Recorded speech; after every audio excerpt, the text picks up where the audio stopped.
In cities such as Bristol here, these are the homes of the future. Some people think that living in tall flats raises a whole new set of problems. And as a nation, Britain is only just getting used to them.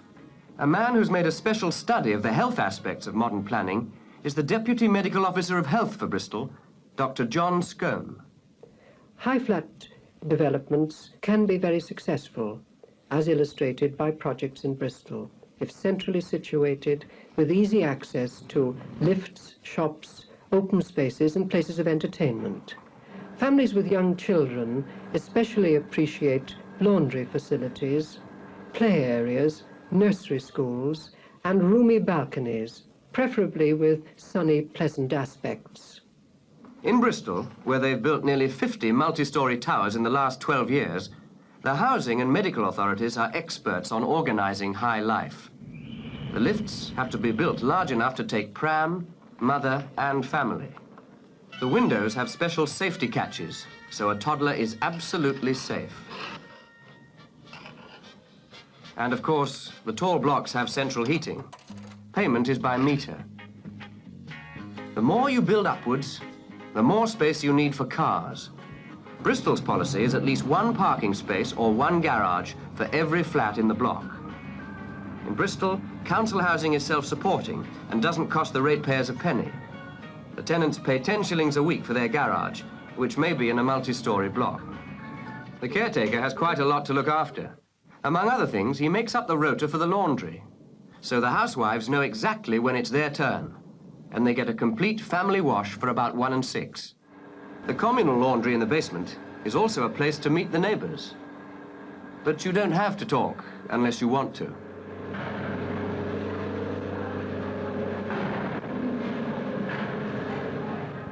For the more elderly, there's a special community room where the Happy Hours Club can brew up a cup of tea and have a natter. I got enough to put us out. 1 dozen. Schools, shops, bus services. There isn't much that gets overlooked in the housing planning that's becoming more and more general today.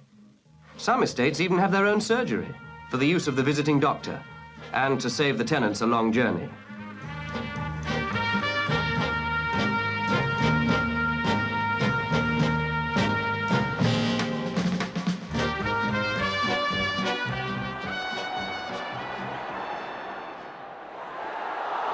It's a fact that most people like the room with a view on the top floor once they get up there.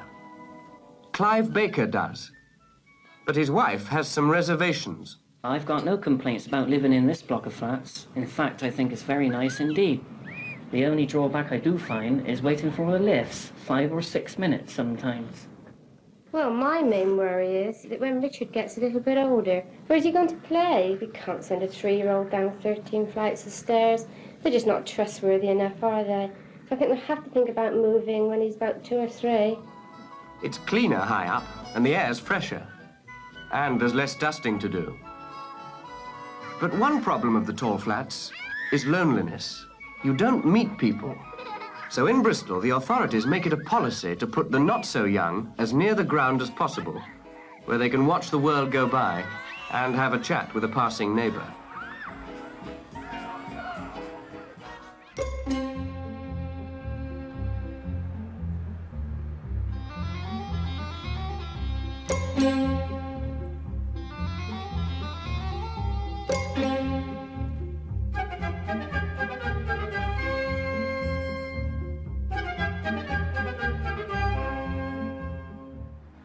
High flats sprouting like mushrooms in cities all over Britain.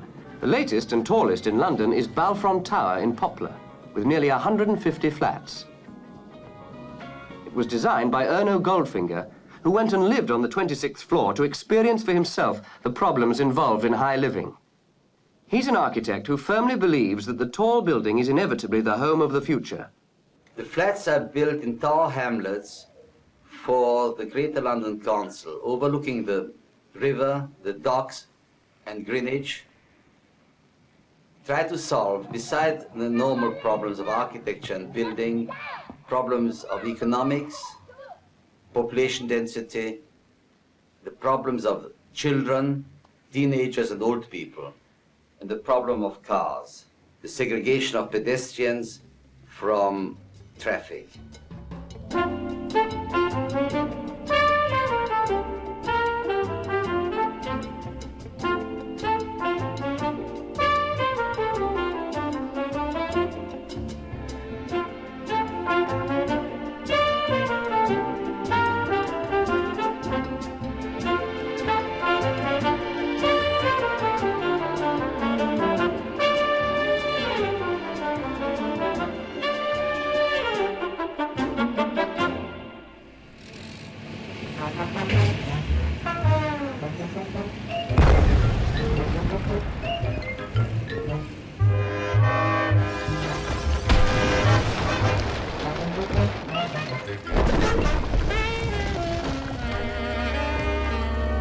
The old that is valuable is not always destroyed. This timber-framed Tudor house, complete with its occupant, stood in the path of a new inner bypass for Exeter. So, by jacking up the old place as it stood, it was decided to move the 500 years old building to a new site down the road. In fact, it was up the road, up a 1 in 10 hill. Mounted on an iron-wheeled chassis that ran in steel channels, the 3-storied 30-ton house was slowly winched up towards its new site.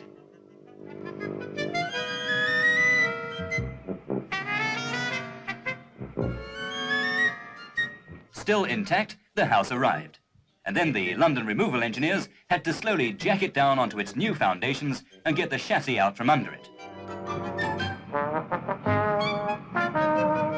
Finally, the old place was secure in its new home, and where it once stood, a new road could drive forward.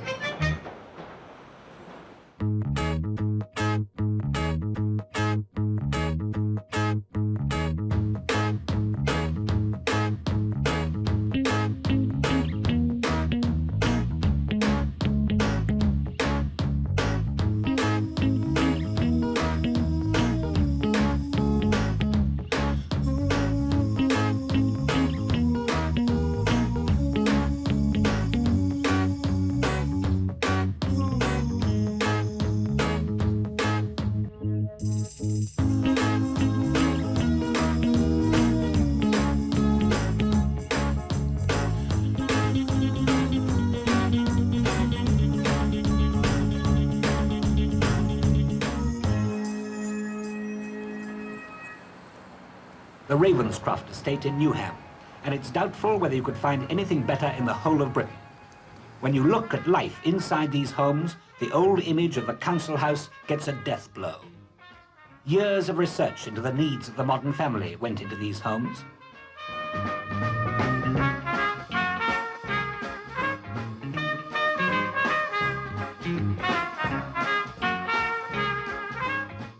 Some walls are detachable to cater for changes in the size of the family over the years. It's been finally understood that children and youngsters need somewhere apart from a bedroom to play and do homework, while parents get a bit of peace themselves.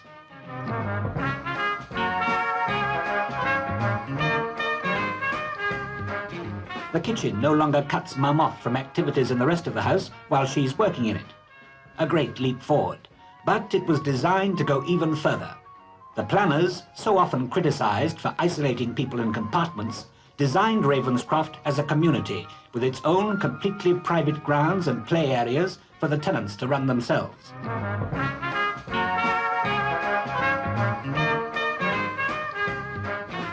A minority of children have turned the pleasant places into a wasteland, and now scarcely anyone uses it. They stay firmly behind the doors of their fine homes.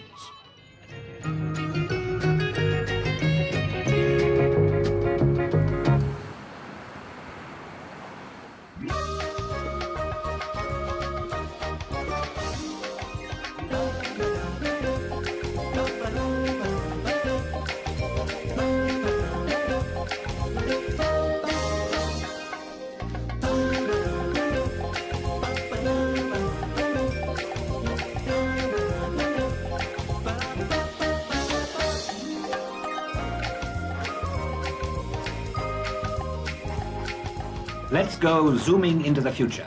Look at the sort of house we might be living in 20 years' time. Or now, if anyone's got £19,000 to spend, which is what the first model of the Water Lily House by architect Bengt Varner cost to make. And model it is, for everything in the house is prefabricated, and soon they'll be coming off the production line by the dozen, and down will come the prices. A heated swimming pool in the living room. I suppose it saves on fitted carpets.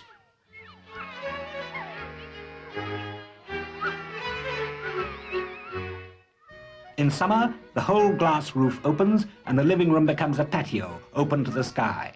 In winter, you close it, lounge about in a swimsuit, and watch the storms raging in the sky above you.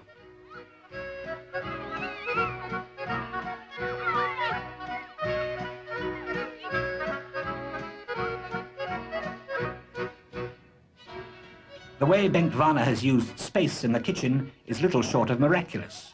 It's a small kitchen, and yet bread cutter,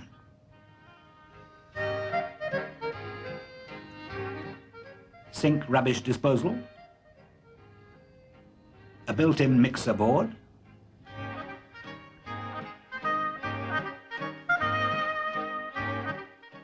and a lesson in how to use corner space,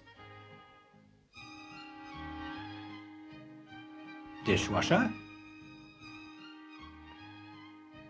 Then there's a drying cabinet, apart from the standard 4 fridges, of course, 2 cookers with anti-boiling over devices, and controlled air conditioning.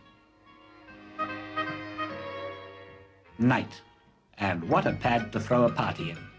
All in the future, but the future gets nearer every day.